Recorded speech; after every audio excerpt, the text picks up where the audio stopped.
Obrigado.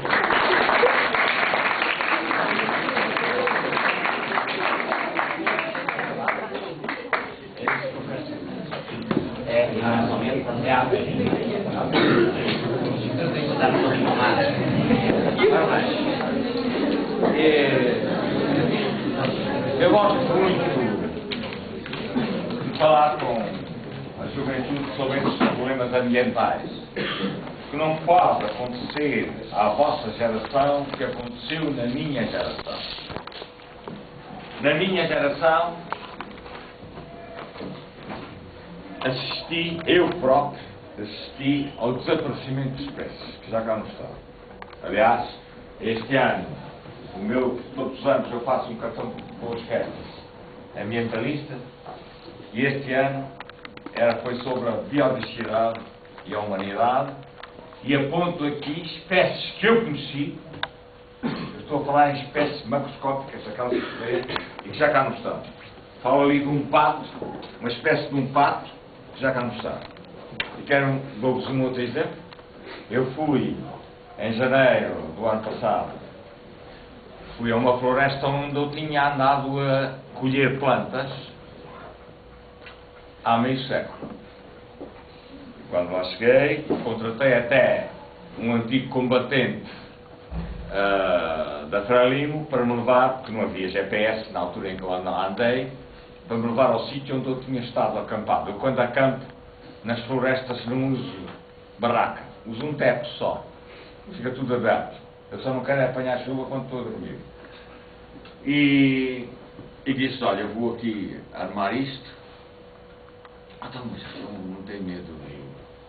E os bichos? Não faz mal, eu não tenho medo dos leões. Ponho aqui uma. Mas leão também já não há. Quer dizer, havia quando eu lá estive. Já não havia búfalos. Já não havia antílopes.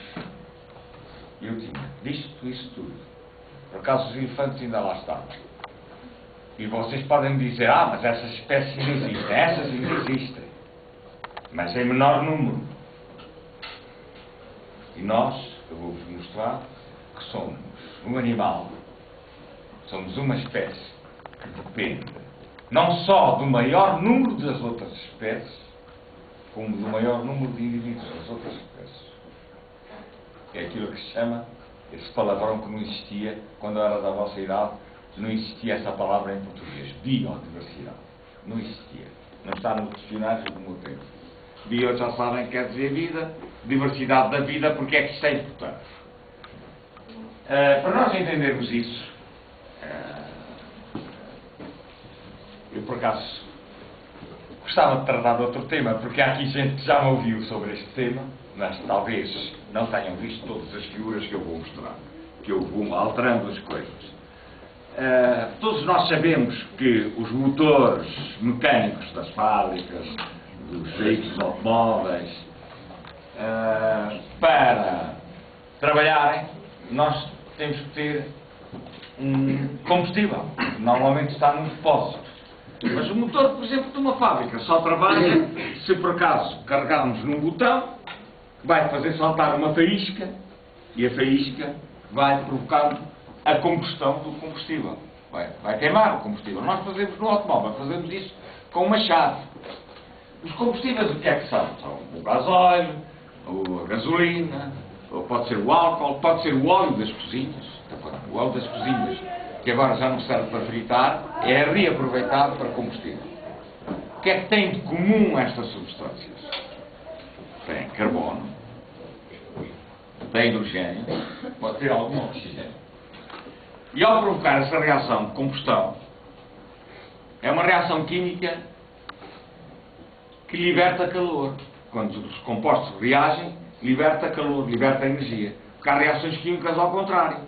Para se darem é preciso fornecer calor. Um exemplo disso: nós pomos batatas na água. Não correm. Se aquecermos, se fervermos, há uma reação química que transforma os produtos que estão na batata em outros produtos químicos mais moles, que depois nós comemos. E se repararem, quando fazemos essa reação, que é uma reação endotérmica, porque é preciso fornecer energia ao sistema para ele reagir, Se você reparar, a água depois de cozer as batatas, a água fica da mesma cor. Fica turva. É que, quando há uma reação química, formam-se sempre outros compostos. E, portanto, quando se dá a combustão do combustível, e liberta o calor e a energia, formam-se outros compostos. E ao formarem outros compostos, saem pelo tubo de escape desses motores mecânicos. E ao libertar-se essa energia, este calor, é essa energia que faz com que o motor trabalhe. Portanto, um motor mecânico, para trabalhar, tem que ter um combustível, tem que haver uma reação química exotérmica que liberta a energia para que o motor trabalhe. Ora, o nosso corpo está cheio de motores biológicos. Cheio. Está aqui um motor, que é o diafragma, que nos está a encher os pulmões e a esvaziar-se enormemente por isso. Está aqui a trabalhar. Está outro que está aqui a trabalhar sem querer, sempre. E que não pode parar. Para e nós morremos. São motores biológicos. Se são motores, precisam de combustível.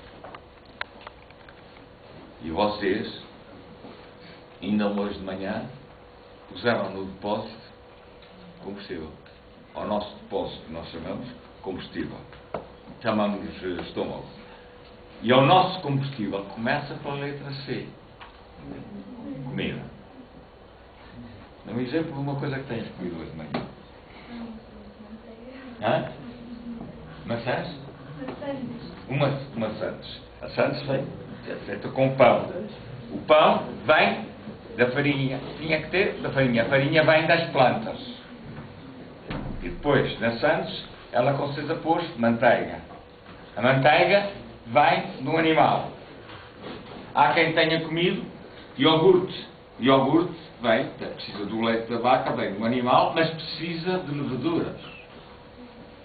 E as leveduras não são plantas, mas são animais, são outros seres, do outro grupo. Então, nós, sem estes seres, sem a biodiversidade, não vamos ter o nosso combustível, que é a comida. Não vamos conseguir viver na gaiola onde estamos metidos, que é a Terra. Estamos a esquecer que estamos metidos numa gaiola. Nesta gaiola nós temos que ter cá os outros. Nós temos que ter a biodiversidade, senão não vamos conseguir sobreviver. Essa é a primeira importância que tem a biodiversidade. E nós vamos ver, por exemplo, os leões também precisam da biodiversidade dos outros animais, não é? As vacas precisam da biodiversidade dos vegetais. Mas nós somos um animal especial, vamos ver, que não depende da biodiversidade, mas sim da elevada biodiversidade. Agora, e temos, ela comeu farinhas, não é? Que veio das plantas. São hidratos de carbono. Tem carbono, hidrogênio e oxigênio. A manteiga tem gordura, lípidos. Os lípidos têm carbono, hidrogênio e oxigênio. Só que os motores biológicos precisam de um combustível que os motores mecânicos não precisam. Porquê? Vamos primeiro perceber, antes de chegar a este combustível. Os hidratos de carbono servem para combustível dos motores mecânicos. As gorduras, os lípidos, também servem para os motores mecânicos. Tanto que agora está-se a fazer os biocombustíveis, que é plantar plantas, para semear plantas e fazer com que elas se transformem em combustível para os motores mecânicos. Não é? Eu não gosto dessa palavra biocombustível, porque o biocombustível é tudo. Todos os combustíveis que nós temos são de origem biológica. Todos. O petróleo é de origem biológica. Não é? Todos. Tudo é biocombustível. Ora bem, nós, os seres vivos, são diferentes de um automóvel. O automóvel não cresce. Os seres vivos crescem. Não é? Vocês estão a crescer. Eu estou precisando todos os dias a dar novas células. Por acaso, eu já sou velho, já não estou a crescer, mas não estou a dar células, mas estou a dar células todos os dias. Porquê? Porque há células que têm que ser substituídas. Umas morrem e a gente vai substituindo. Não é? E, portanto, os seres vivos estão a dar células, as células têm que se dividir. E para as células se dividir, isto é um fenómeno que precisa de energia. É um fenómeno energético. Então tem que ter os combustíveis lá dentro. da célula. Como é que chegam lá? E é engraçado que quando nós fazemos a combustão do nosso combustível, a que nós chamamos de digestão, não sei se vocês reparam que às vezes quando começam a comer, começam a aquecer. Começam logo a haver a libertação energética. E depois formam-se compostos que não servem para nada, têm que sair por tubo de escape. É igual. Igual como os motores mecânicos. Muito bem. E estes combustíveis agora têm que chegar a todas as células do nosso corpo. Como? De uma maneira muito simples. Através de um líquido, que é o sangue. O sangue venoso, o sangue arterial, que vai através de uns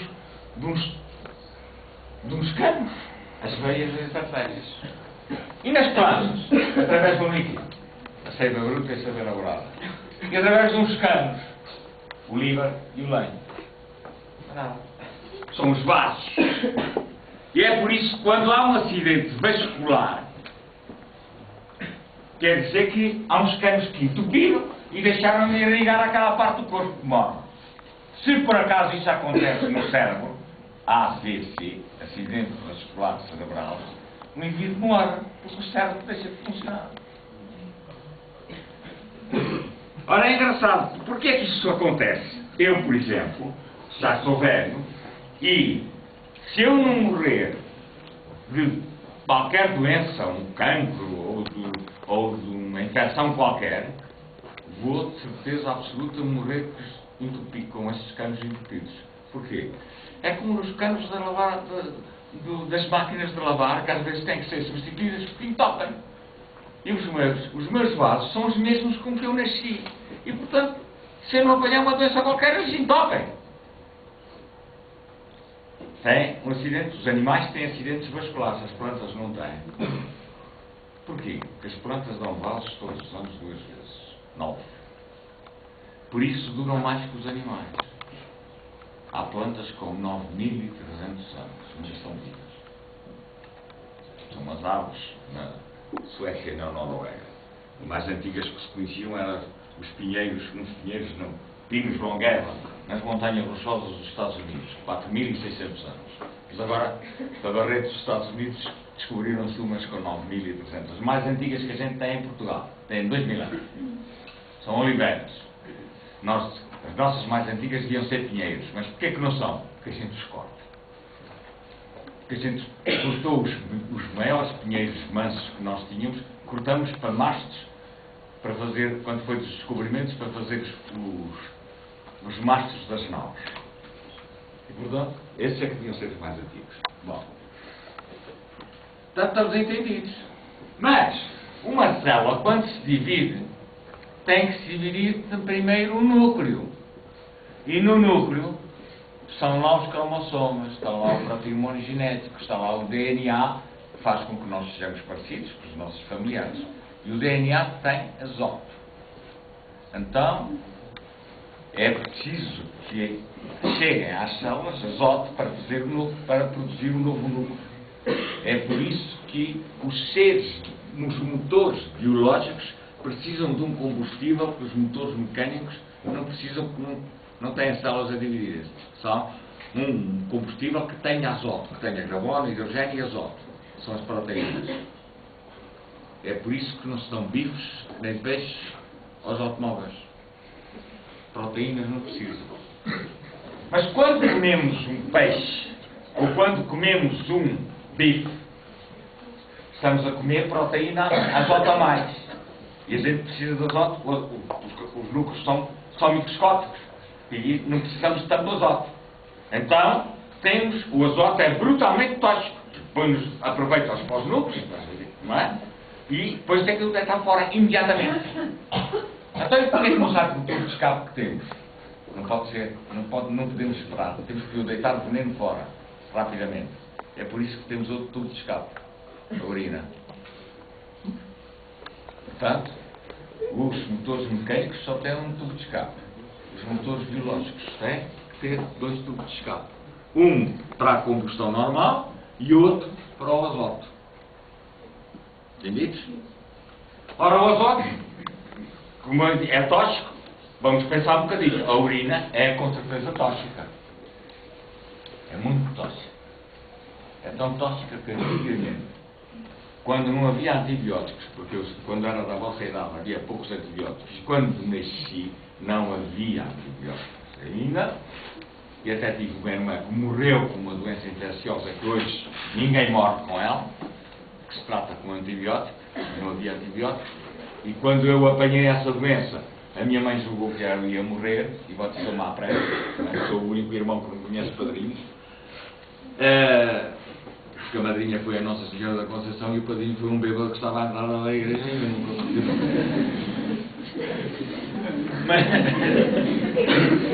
Mas eu persisti, não morri. E a minha irmã não foi. Ora, o que é que fazia o nosso povo? Quando apareceram os antibióticos, que eram muito caros, o nosso povo, quando tinha feridas, particularmente os lavradores, que eram as pessoas em que as feridas infectavam facilmente, porque mexem na terra, não é? Feriam-se, não mexer na terra, as feridas ficavam infectadas ficavam cheias de pus. Sabem como é que eles tratavam as feridas dos dedos? Pondo os dedos na urina. Não, também na urina. Tratavam, porquê? Porque a urina é tóxica, matava as bactérias, não matava a pessoa, porque a pessoa é um volume de biomassa muito grande. Muito bem. E então, os jardineiros lá, os mais antigos, os jardineiros mais antigos lá do Botânico, disseram: o senhor tem razão, que nós quando éramos miúdos e andávamos descalços, é preciso ver que os nossos camponeses, vocês não são desse tempo, os nossos camponeses não tinham dinheiro para comprar sapatos aos filhos. Os filhos só calçavam os sapatos, vinham descalços para a escola e calçavam os sapatos à entrada da escola, porque Salazar obrigava toda a gente a andar calçado na escola. Então porquê é que não vinham logo calçados? Porque senão gastavam meias solas e não havia dinheiro para pagar. É preciso ver. O povo era muito pobre. E então quando jogávamos, dizem eles, quando jogávamos à bola, descalços, bolas de trapo, porque eles não tinham dinheiro para comprar bolinhas, não é? E dávamos topadas nas pedras e fazíamos feridas, os nossos pais mandavam-nos urinar para a ferida, para desinfetar. Ora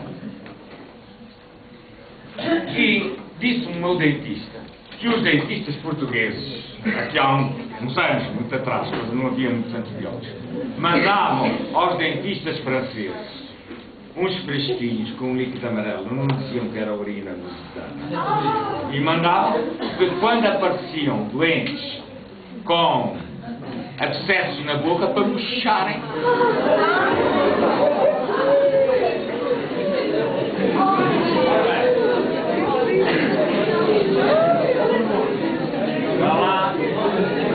E então, reparem nisso.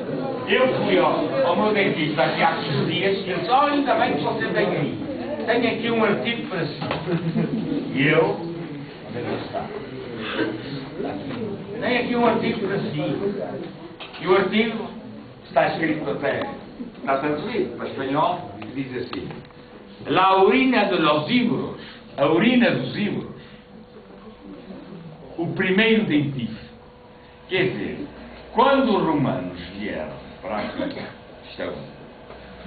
e houve quem descrevesse a viagem dos romanos cá, os romanos viram que os íboros bebiam urina para se desinfetarem quando estavam doentes. E então agarravam e levavam a urina dos íboros para Roma para fazerem tratamentos em Roma. Então porquê que não faziam com a deles? É porque eles jogavam que a dos íboros é que tratavam. Sabiam que era toda igual. E mais, diz este artigo que o esquimó era hábito, o esquimó varão, quer dizer, o esquimó, o homem, bebia a urina da mulher e a mulher bebia a dele para desinfetar.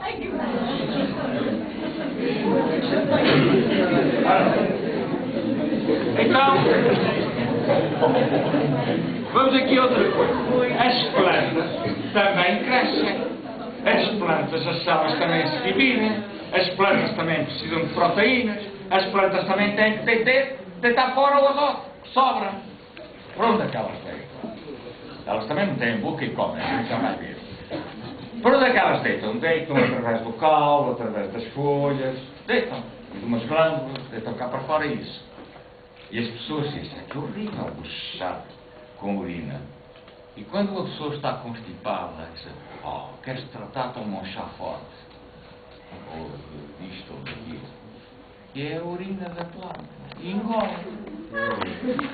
E beberam café hoje de manhã, beberam a urina da planta, até tem que pôr açúcar, é tão amarga.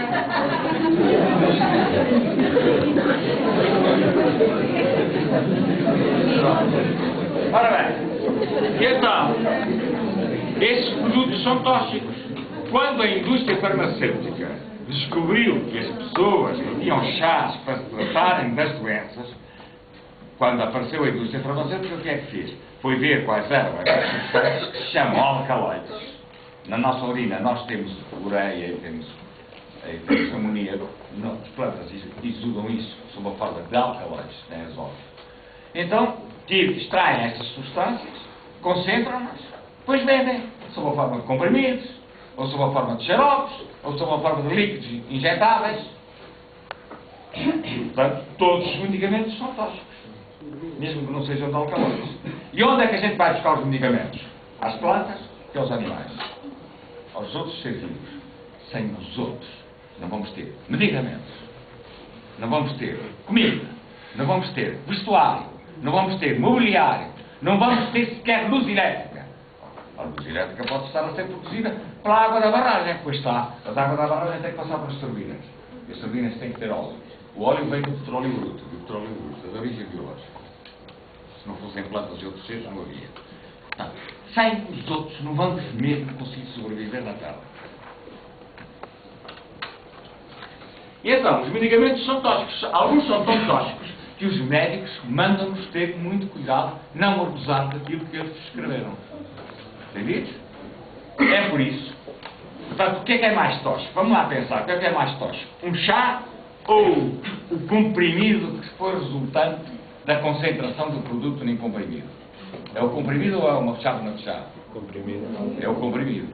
Por isso é que há muita gente que não gosta de se tratar com medicamentos. Eu gosto de me tratar diretamente com os produtos da natureza. São os naturopatas. E há a naturopatia, que são as pessoas que não querem tomar medicamentos. E a Visão, do ano passado, fez uma reportagem sobre naturopatia. E tem uma página dedicada a uma atividade naturopata, que é a urinoterapia. E aconselham eles a beberem todos os dias de manhã para desinfetar uma chávena de chá em jejum e quentinha. Para desinfetar. Esta figura está aqui. Uma chavinha.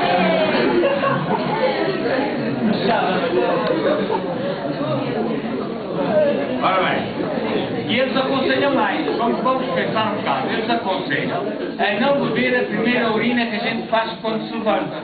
Porquê? É muito mais tóxica. Portanto, depois de tomar um pequeno almoço, lavar a boca, antes de ir para a escola, beber urinar.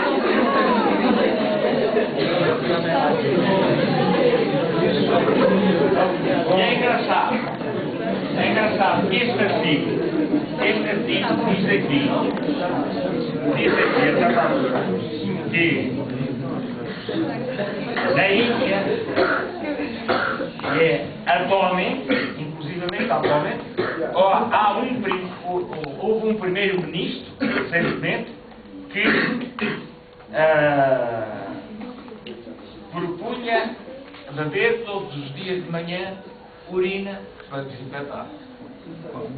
Então nós já sabemos que isso foi tudo por causa dos medicamentos. Ora bem. Agora, eu não vejo as plantas também precisam disso, também crescem. Como é que elas se alimentam? É que elas não têm boca, não precisam.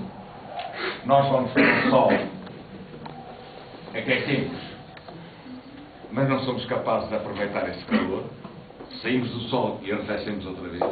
E as plantas, quando estão ao sol, fazem uma reação química ao contrário. Agarram no carbono e no oxigênio que os outros deitam fora, é um produto tóxico, e no hidrogênio que está no vapor d'água, e produzem estes produtos aproveitando a energia solar. Tem uma reação endotérmica. Às vezes, por exemplo, está a 40 graus à sombra. Como é que as plantas se aguentam? Estão a mais de 40 graus. Não estão. Porque elas não estão a essa temperatura, porque elas estão a aproveitar esse calor e a produzir essas substâncias. Os hidratos de carbono, farinhas, açúcares, são hidratos de carbono. Os líquidos, as gorduras. O azeite é um exemplo. E proteínas. Nós hoje sabemos que todas as leguminosas são plantas que produzem proteínas.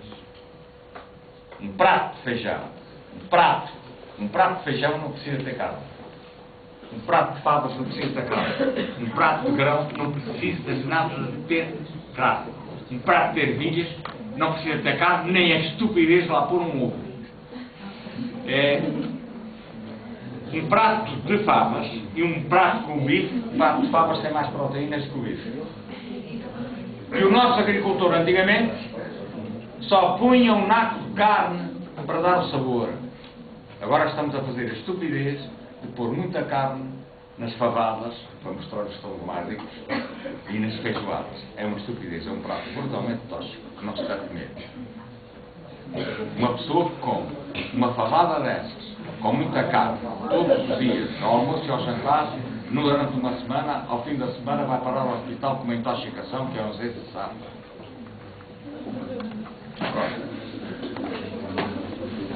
E eu conheço um feijão da Nova Guiné, que um prato desse feijão e um prato de bife, o prato desse feijão tem 5 vezes o teor de proteínas, 5 a 6 vezes o teor de proteínas do bife. Ora bem, então as plantas só precisam estar ao sol. É por isso que vocês veem plantas penduradas. Não precisam estar com a raiz no chão. Eu ano passado, e este ano, vou a uma floresta com professores dos trópicos e vou-lhes mostrar árvores de 80 metros com outras árvores de 15 e 20 metros penduradas nelas. Então porquê que estão penduradas? Porque elas são mais pequenas, não apanham sol. Então ficam lá em cima. Então e as raízes? Ficam no ar e têm um tecido para absorver a água da atmosfera. Não precisam estar no chão. Só precisam estar ao sol. Mas, então são fábricas de biomassa e que estão a despoluir, estão a tirar CO2 da atmosfera, e como este é oxigênio e este é oxigênio, sobra oxigênio. Ainda são fábricas de oxigênio que nós precisamos para retirar. É extraordinário. Os animais não são capazes de fazer isso. Só têm uma solução de comerem plantas, que são os herbívoros. Ou então comerem animais que já comeram plantas, são os carnívoros.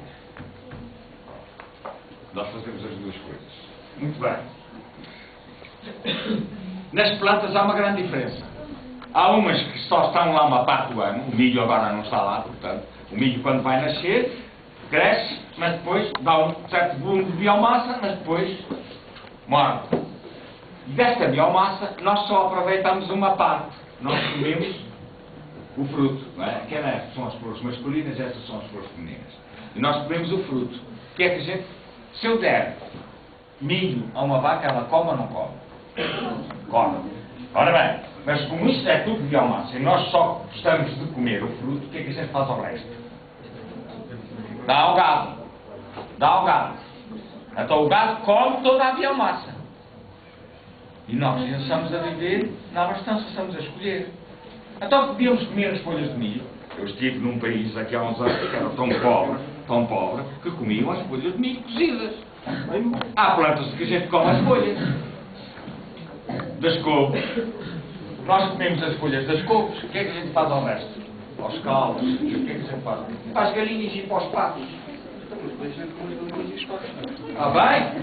Mas a gente podia comer aquilo. Estou a dizer que podia comer. E, por exemplo, há plantas que comemos as flores. Os garotos que comemos as flores. O que eu ganho? É para lá a gente. É hoje, como sabemos que as plantas também produzem proteínas, nós hoje temos muitos conhecimentos, é por isso que hoje há pessoas que dizem assim, eu não quero comer carne nem peixe. Pode viver, porque Pode escolher. Eu hoje quero comer hidratos de carbono. Pronto, como farinhas. Eu hoje quero comer gorduras. Como coisas à base de gordura, como frutos com gordura, por exemplo. Eu quero comer proteínas. Como feijão, ervilhas. E não preciso comer carne. Como é que eu chamo a uma vaca e a um burro que só comem plantas? Como é que eu chamo? É vivo. Como é que eu chamo a uma pessoa que só come plantas? Eu acho que não. É vivo. É vegetariano só porque é pessoa? É uma mania que nós temos de arranjar palavras para nos desculpar. É vivo. Eu, os meus amigos que se dizem vegetariano, não, é ser vivo. Pronto. Uma vaca é igual.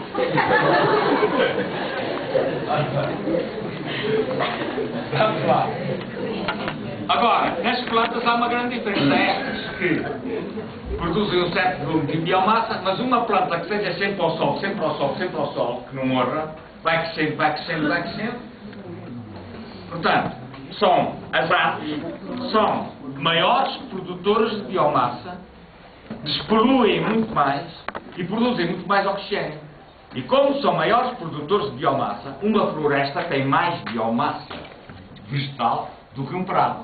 Por isso, na floresta podem existir mais animais. É por isso que as florestas são ecossistemas de maior biodiversidade. Porque têm maior biomassa vegetal.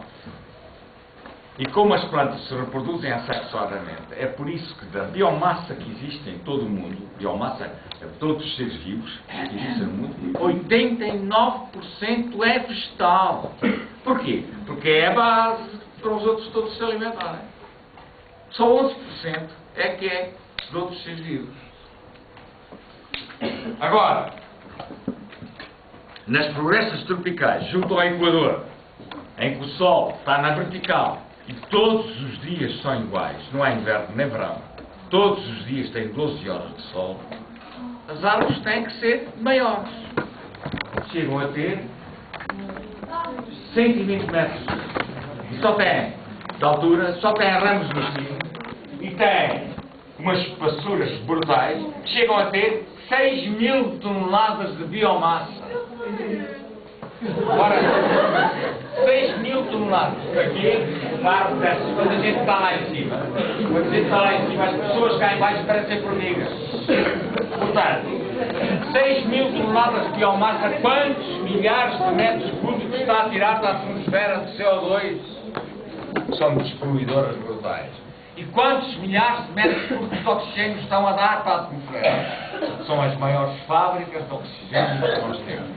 E é isto que me assusta, porque eu trabalho nas florestas tropicais, vou lá todos os anos, e já está marcado este ano, e porque agora, vocês daqui a 2 ou 3 anos estão a ver na televisão, porque a televisão agora quer ir comigo às florestas tropicais, não é? Para eu lhes mostrar estas coisas. E vão fazer uns programas para vos mostrar. E eu vou aproveitar, chamar a atenção a toda a gente, que é para ver se os políticos entendem isso, que não entendem. Ora bem, e é isto que me assusta, porque estamos já, há países que têm florestas que sabem viver da floresta. Portugal não sabe.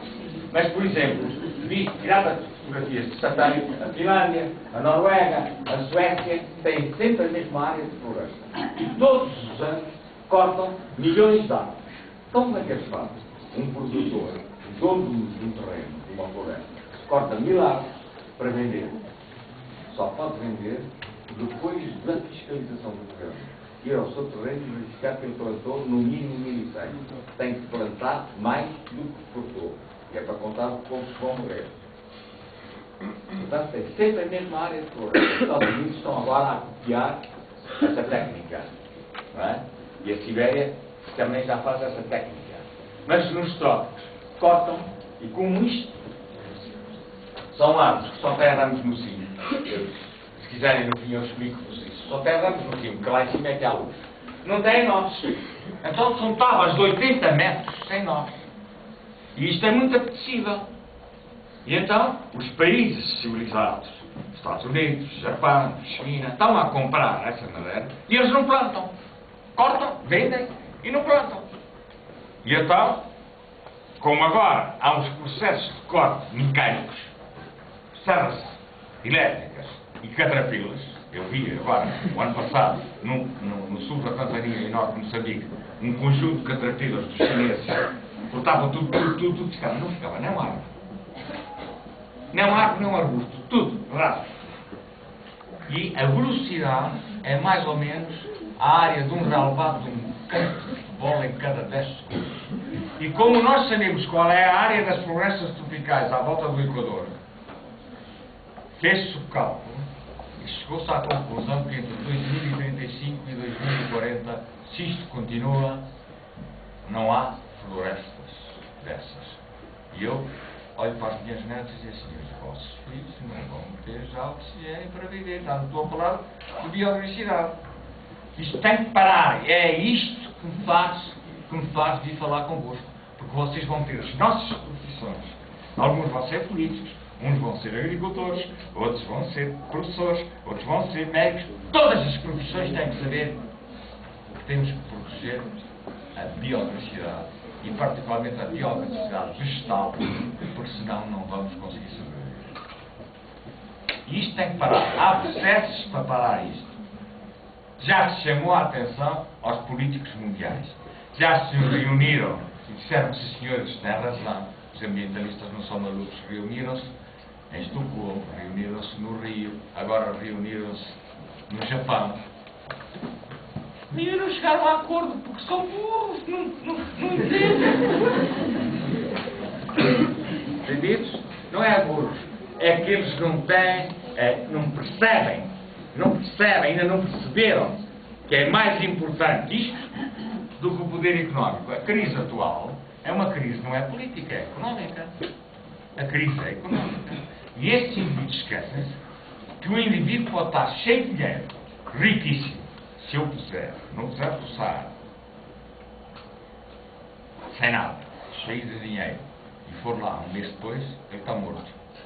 Rico, mas morto, porque não tinha biodiversidade para comer. E se eu puser um indivíduo nu na Amazónia, sem dinheiro nenhum, vou lá um mês depois, ele está vivo. Porque comeu frutos silvestres, porque comeu folhas, comeu a biodiversidade. Eu fiz essa demonstração, fui colocado nu na Amazónia e foram-me lá buscar. 15 dias depois eu estava vivo. Bom, ora bem, isso é a demonstração mais fácil. A demonstração mais fácil de que sem biodiversidade não vamos conseguir sobreviver. Não é sem dinheiro, é sem biodiversidade. Pode ter muito dinheiro, mas se não tiver biodiversidade não se vai sobreviver. É isso que os políticos mundiais ainda não entenderam. Agora vamos ver uma coisa. Vou-vos mostrar que nós dependemos da elevada biodiversidade. Somos um animal aqui especial. Todos nós sabemos que a vida começou na água. Até na água também somos especiais. Não é? A água é fundamental, não há nenhuma célula viva que não tenha no mínimo 50% da sua composição seja água. Seja qualquer ser. Aliás, o nosso agricultor sabe que uma planta para nascer e crescer tem que ter água e vai regando. E o nosso corpo é a mesma coisa. Eu peso 70 quilos. Metade de 70 quilos são 35. Mas 46 quilos do meu peso é água. Água. Mas aqui somos um animal especial. Eu posso beber a água da pocilga do porco? Que ele bebe? Não posso. Morro. Então nós temos que ter água limpa. Água potável. Estamos a esquecer disso. Estamos a emporcalhar a gaiola onde estamos metidos e onde está a água que cá está. Porquê? Porque não fazíamos estações de tratamento, não tratávamos os efluentes que saíam das indústrias. Era só emporcalhar. Agora é que estamos a tratar. Já chegamos à conclusão que já estávamos a beber água envenenada. Não é água sem micróbios, é água com produtos químicos que nos matam. Não se esqueçam disso. Pronto, mas eu não venho falar da água, senão estava aqui também uma hora. Bom, e portanto, a água é importante. Sem água não há vida na Terra. É por isso que não há vida na Lua, porque não tem água. E então, a Terra esteve milhões de anos sem vida, e a vida, sabe-se, começou no caldo quente. Então, porquê que a água estava quente? A Terra ainda não estava bem solidificada, havia muitos fenómenos de vulcanismo e, portanto, a água estava muito quente, cheia de energia. E depois dessas emanações vulcânicas, vinham muitos compostos químicos. Alguns tinham carbono, outros tinham hidrogênio, outros tinham oxigênio, outros tinham azoto. E depois, com as chuvas precipitavam, formaram-se as primeiras moléculas de proteínas, depois as primeiras moléculas de DNA, que depois deram origem aos primeiros seres vivos, que vão permutando geneticamente, permutando e dando outras moléculas de DNA, outros seres vivos, e depois aumentando a biodiversidade. Nós sabemos que não aumentou sempre. Houve momentos na vida, momentos na Terra, em que morreram milhares de espécies. Vocês sabem essa dos dinossauros. Teve uma época, quando ainda nem andava na escola, os dinossauros desapareceram. Eu tive de explicar que não desapareceram só os dinossauros. Quando os dinossauros desapareceram muitas plantas. Que é preciso ver. Um elefante com 5 toneladas come à volta de 300, 400 quilos de plantas. É por isso que eles só existem nas florestas tropicais. É onde há muita biomassa vegetal. Ora, um dinossauro é vivo de 70 toneladas. Comia muitas toneladas de vegetais. Se esses seres vivos morreram, os carnívoros que se alimentavam também morreram. Porque tinham desaparecido as plantas que alimentavam o ser vivo. Quando desapareceram os dinossauros, desapareceram muitos outros seres vivos. Mas ficam sempre cá outros. Que depois permutaram geneticamente e vieram novos seres vivos outra vez e a biodiversidade voltou a aumentar. Então porquê que não apareceram outra vez dinossauros? Não calhou. Porque a permuta genética é aleatória. Não calhou. Não sei se vai calhar daqui a uns milhões de anos. Não sei. Mas não houve só essa diminuição drástica de biodiversidade. Houve sim. Esta é aquela que senti. Desapareceram os trilobites, não foram só os trilobites. Outra e outra. Esta é a dinossauros. E, portanto, quando a biodiversidade diminuía, depois ia aumentando outra vez. Dos que cá ficavam, não é? Porque a biodiversidade não voltou ao nível zero. Baixava, mas ficavam sempre com. Se nós desaparecermos, se a nossa espécie desaparecer, ficam cá outras. Vocês sabem que nós julgávamos que há sítios no mundo que não havia vida. No Mar Morto. Mar Morto porquê? Tem tanto sal. Que não há... Hoje está cheio de vida. Sabemos que está cheio de vida. Há seres vivos que gostam do sal. Está cheio de vida. Nós, quando vemos aquela água a sair dos geysers com enxofre que não tinham vida, está cheio. Cheio de vida. Cheio de seres vivos. As poças abissais que a gente julgava que não havia vida, está cheio de seres vivos. Não é? São os seres vivos especiais. Não é? Mas eu não vou entrar nisso, porque se eu estivesse a falar aqui sobre os seres vivos também era outra boiada. Então, a biodiversidade a certa altura atingiu um valor máximo. Foi quando a gente apareceu. A espécie humana aparece no fim do terciário. Aparece na Terra quando na Terra havia o máximo de biodiversidade. Primeiro indicativo de que nós dependemos da igualdade da biodiversidade. Nós aparecemos na Terra quando havia o máximo de biodiversidade. Porque há seres vivos que ainda hoje cá estão e eles prendem-se aqui. Há espécies que estão. Nós é que somos os últimos. Não. E aonde é que a gente se formou? Na Europa? Não. Na Ásia? Não. Toda a gente sabe que foi nesta zona da África onde há muita água e ao lado as florestas tropicais. E à frente, nos sítios abertos, uma quantidade de espécies. Porque nós não somos um animal de floresta. Nós não somos a floresta em latim, é silva. Não somos um animal silvícola.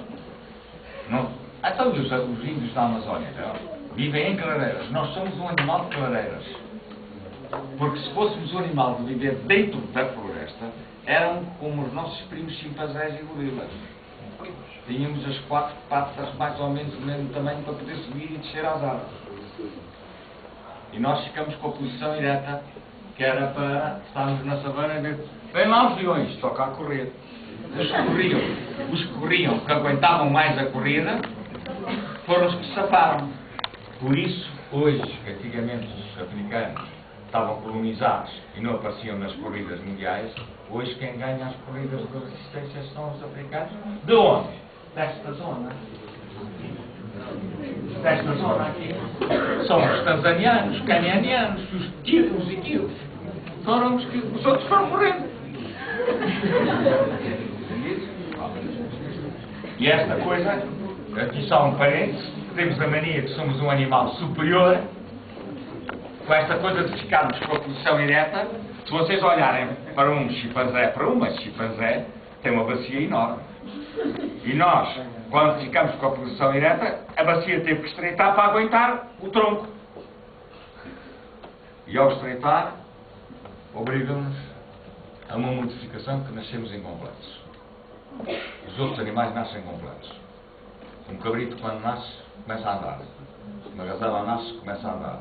Um chimpanzé nasce e fica logo agarrado ao colo da mãe e vai logo atrás da mãe.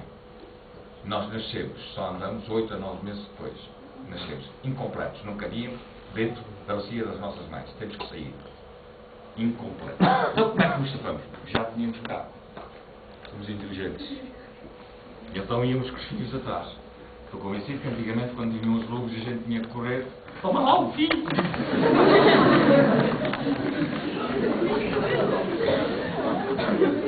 Ai, não deve ter acontecido.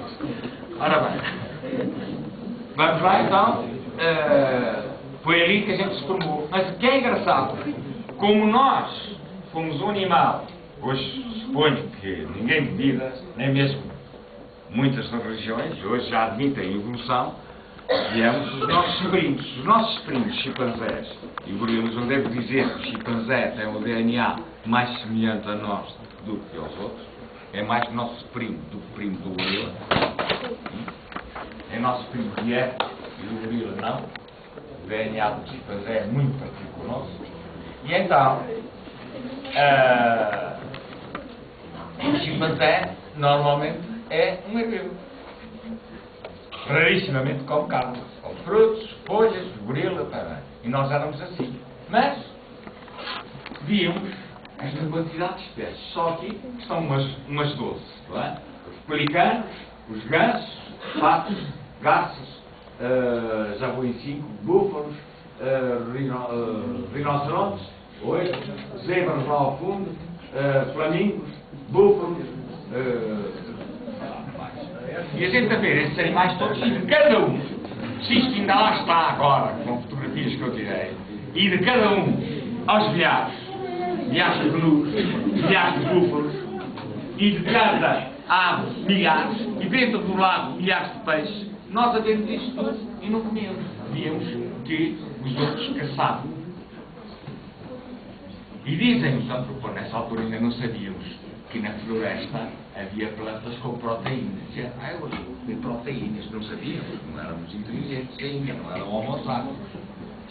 E então, mas éramos inteligentes, era um homem inteligente, e dizem os antropólogos, que são cientistas que estudam a espécie humana, que quando começamos a comer proteínas, quando começamos a comer carne, as circunvoluções cerebrais durante milhares de anos desenvolveram-se e deram origem a espécies cada vez mais inteligentes.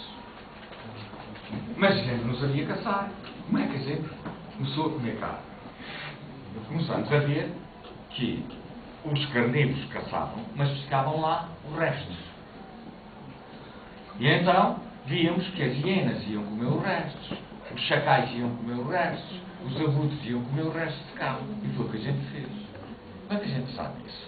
A gente sabe isso porque, ao lado dos ossos fossilizados, por exemplo, do Homo habilis, eu vi lá no museu, estavam os ossos fossilizados dos animais que a gente comia. E esses ossos estavam raspados.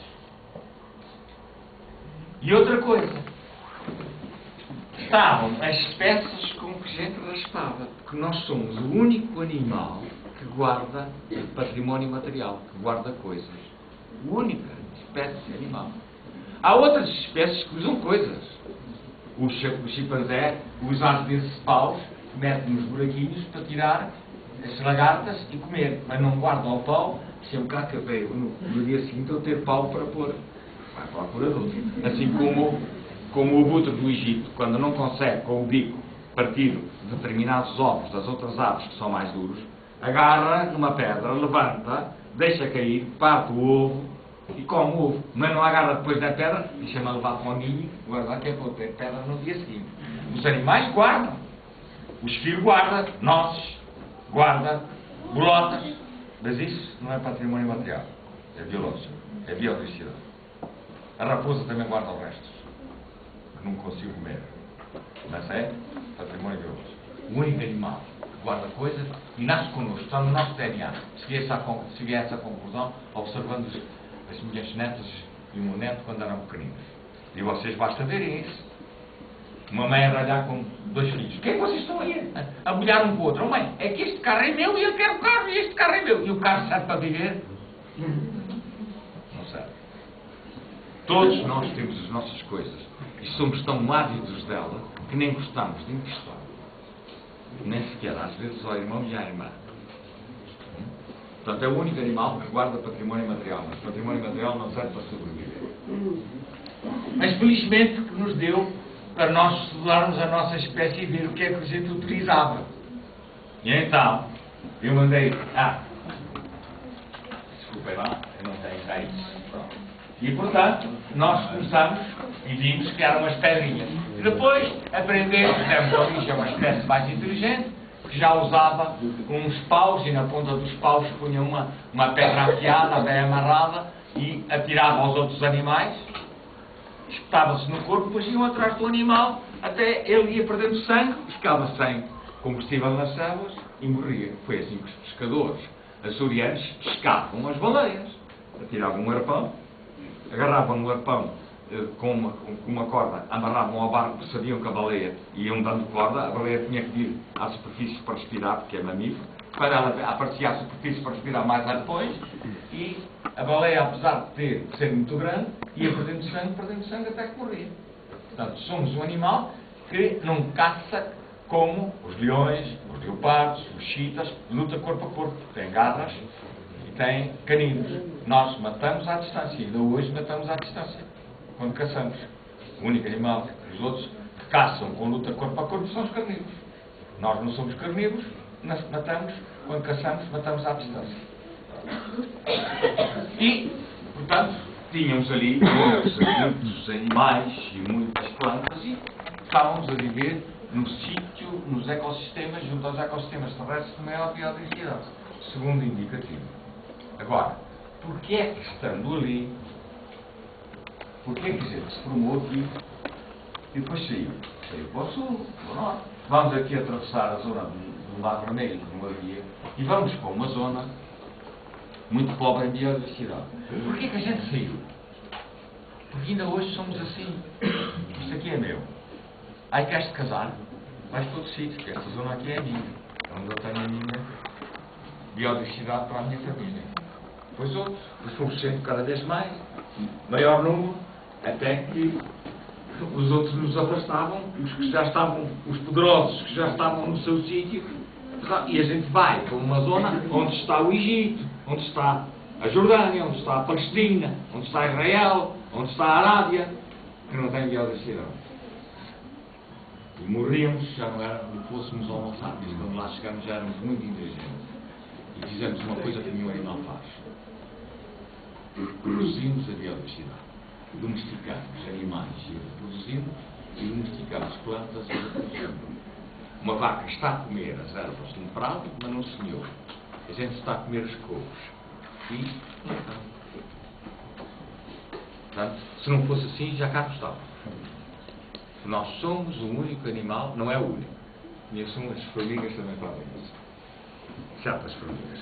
Que reproduz a biodiversidade. Muito bem. E nós sabemos por isso quais foram os primeiros animais, as primeiras plantas que a gente domesticou. São as dali. São as aqui dessa zona. E como é que a gente sabe? Basta ler o Alcorão. Basta ler a Bíblia. Ou então, nem precisa. O presente, o que é que lá está? A vaca, lava o leite e carne, a ovelha, leite e carne, e o burro que era a máquina para puxar o arado. Eram os animais importantes. Aliás, não foi o primeiro animal que nós domesticamos. O primeiro animal que nós domesticamos foi sem querer. Depois nos ajudava a caçar. A gente matava os lobos que competiam connosco, e depois os lobitos foram atrás de nós, e depois a gente domesticou-os para nos auxiliar na caça. Como ainda hoje o cão auxilia na caça. Foi há 18 mil anos. Mas depois é que começamos a domesticar os animais para comer, e as plantas. E nas plantas é fácil. Vocês, se lerem o Alcorão e a Bíblia, têm pão, mas não têm broa. Porquê? Porque eles não conheciam o milho. Porque ali está o trigo, está a cevada. O milho é daqui. A gente só o conhece depois. Ora bem, batata não está na Bíblia, porque a batata é daqui. A banana não está, a banana é dali. Não é? Não está lá. Portanto, está a uva e o figo. E da uva, o vinho tem álcool. O álcool é um desinfetante. Toca de beber, e até que era para desinfetar. Pá, em vez de beber vinho, é vinho que era para ir desinfetante. E o azeite, que era da oliveira. Pronto. Entendemos isso. E depois, como a gente foi, quando vamos por aqui, já levamos hábitos de domesticar plantas e animais. E fomos conhecendo plantas e animais diferentes, até que chegamos aqui à Austrália há 40 mil anos, vamos por ali, chegamos aqui à América do Sul há 20 mil anos. E fomos domesticando, e fomos comendo. E já utilizamos na alimentação cerca de 17 mil espécies de plantas. Eu não venho falar da alimentação agora, vou falar daqui a bocado. E muitas espécies de animais. Mas hoje, nós, como o mundo está comandado pelo poder económico, e tudo que dê dinheiro, o poder económico quer ser ele a produzir. Por exemplo,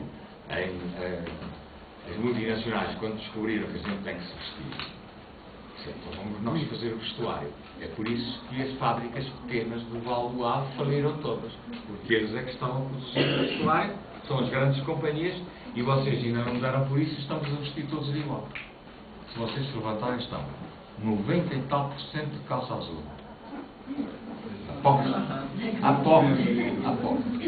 E querem ver? E como eles descobriram outras coisas, que eu daqui a bocado vou falar.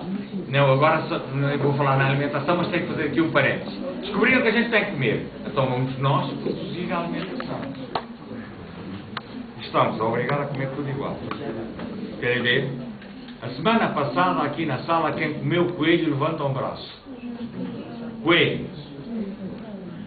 A semana passada, quem comeu frango levanta um braço.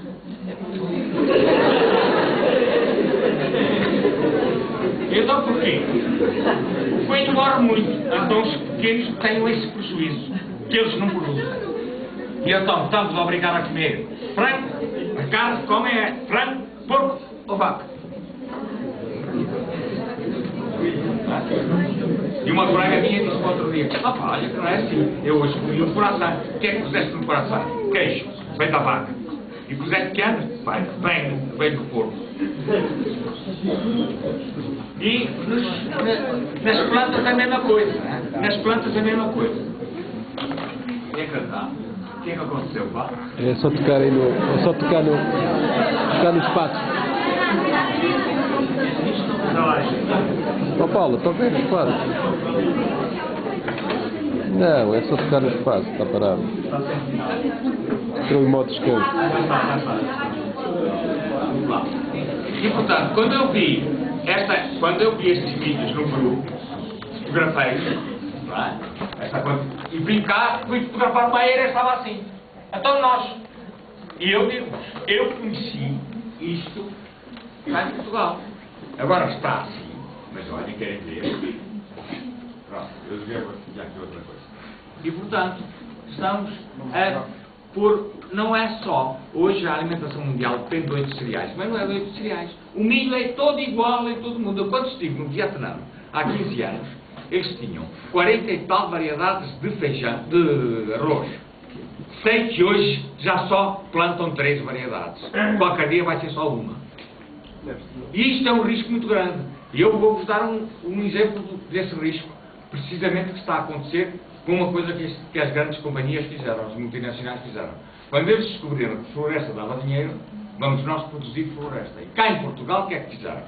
Floresta só com uma espécie de árvores. Ou só pinhal, ou só eucaliptal.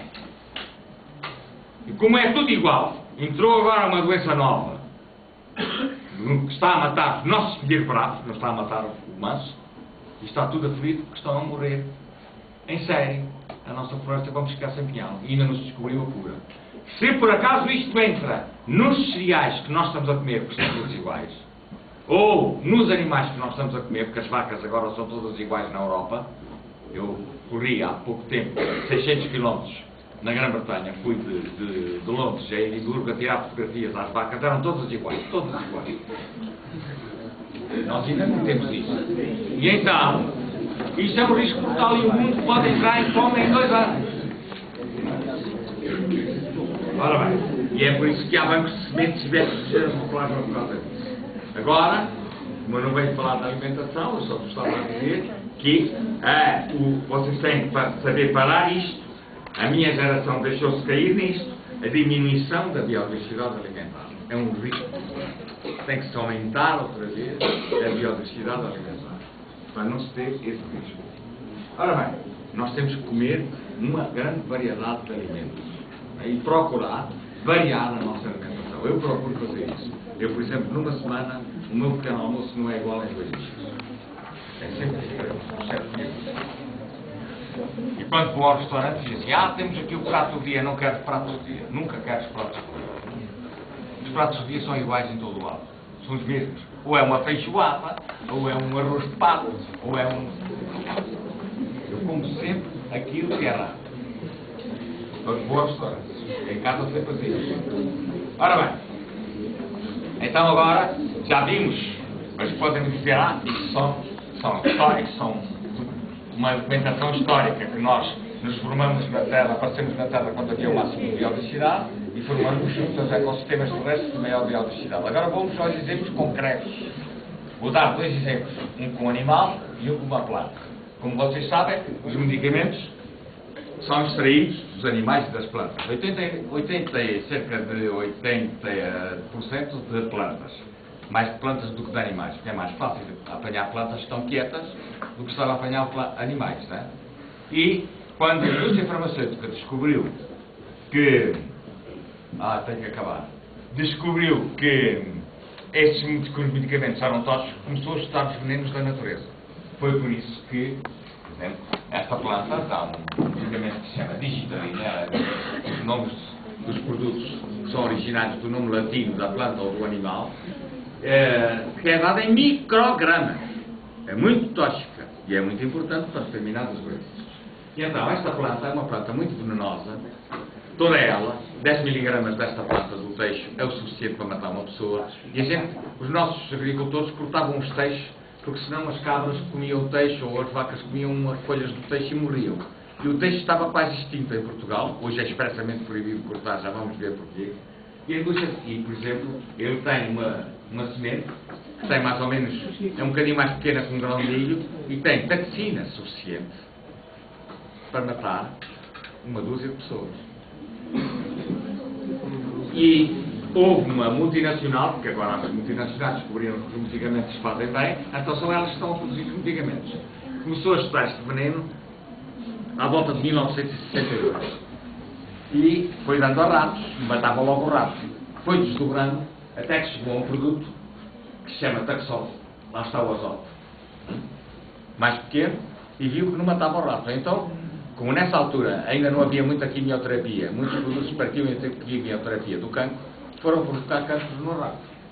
E verificaram que, dando em pequenas quantidades, não matavam o rato, as células.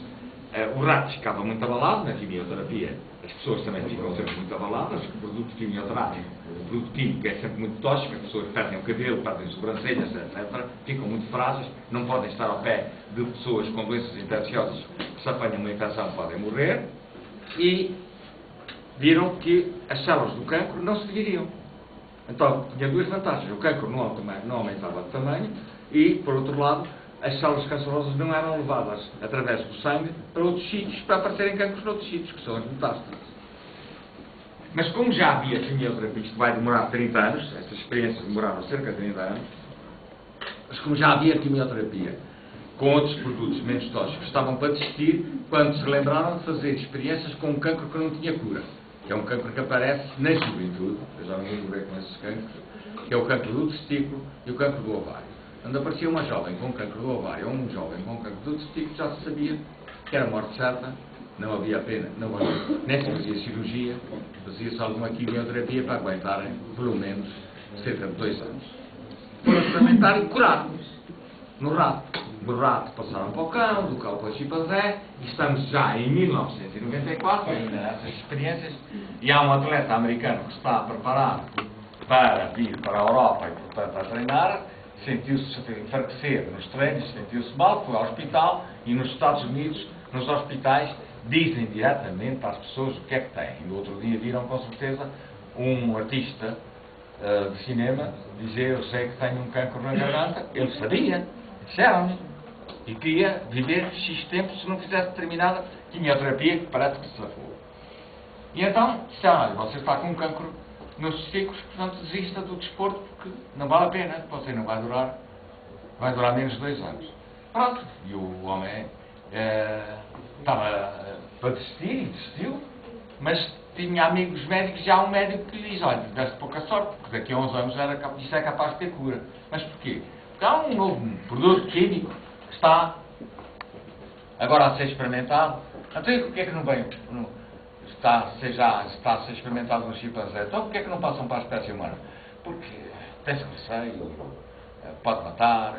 Então, se eu vou morrer, experimentem lá isso comigo. Assinou os papéis, experimentou. Depois disso, ganhou 7 voltas à França. E depois de ganhar as 7 voltas à França, ainda continua a correr. Só este ano é que a versão acabou de correr, porque ele continua a correr para ganhar dinheiro para dar aos laboratórios para continuarem a fazer a investigação. Ora, aqui está uma planta que ninguém queria proteger, que hoje é expressamente proibido cortar, mesmo que esteja no quintal de uma pessoa. Mas como o taxol, o peixe é raro, não é? E o medicamento já está a ser usado para outros tipos de cancro, o medicamento está a ser usado para outros tipos de cancro. É por isso que no meu tempo, quando eu era jovem, quando aparecia uma senhora com cancro da mama, era quase morte certa. Hoje, grande parte, a maioria das pessoas com cancro da mama safam-se, porque já o taxol está a ser utilizado para outros tipos de cancro, como por exemplo o cancro do pulmão, ou o cancro do cérebro, ou o cancro da mama. E como é um produto raro, houve uma multinacional francesa que produziu em laboratório este produto químico, não lhe pode chamar taxol por causa da patente, estamos num poder económico, estamos numa sociedade economicista, é o Taxel. Pronto, isto é um exemplo que temos que proteger todas as espécies de plantas, mesmo aquelas que a gente julga que servem para matar. E tem agora o exemplo do animal. Vou acabar. Este lagarto existe na zona fronteiriça dos Estados Unidos e México, onde há gado. O lagarto não faz mal nenhum, mas se uma cabra pisa o lagarto volta-se para trás, morde e mata. E ao pastor a mesma coisa. Então os pastores, sempre que o viam, matavam-no. Foram verificar qual era o veneno. Ora, os lagartos são répteis. E os répteis só produzem veneno as cobras. Foram ver, ele produz na gengiva, no maxilar, uma substância química que é uma espécie de hormona, e quando morde o animal, essa substância química passa para o sangue e é uma substância química que vai ativar as células do pâncreas a produzir insulina. E como nós, quando comemos açúcar a mais, e o nosso pâncreas controla com insulina, controla esse açúcar. Com insulina a mais, fica-se sem açúcar, os músculos ficam sem combustível, o coração para, o diafragma para e morrem. O hipoglicemia, quer dizer, por não haver açúcar. Ora, como vocês sabem, há 2 tipos de diabetes. O diabetes tipo 1, em que o pâncreas não funciona e a pessoa tem que apanhar insulina, não é? E o diabetes tipo 2, em que o pâncreas funciona mal. Então foram experimentar se esta substância podia tratar a diabetes tipo 2. Há um novo medicamento desde 2007. Dieta. para esse tipo de diabetes. Hoje é expressamente, hoje é expressa, hoje é expressa, eu tenho ali um papelinho, se quiser pode ver o nome. Hoje é expressamente proibido matar este lagarto. A questão animal, quando a gente às vezes me diz assim, para que querem proteger o lobo se o lobo até nos mata? É uma estupidez pensar assim. Nós precisamos de todas as espécies, porque nós dependemos da elevada biodiversidade. Muito obrigado. Eu vou acabar com uma imagem este chão. Isto é muito bonito, é uma imagem do Pantanal, cheia de biodiversidade de aves, mas isto não está lá para dar pasto aos nossos olhos. Está lá para dar pasto à nossa vida. A gente depende da elevada biodiversidade. Obrigado.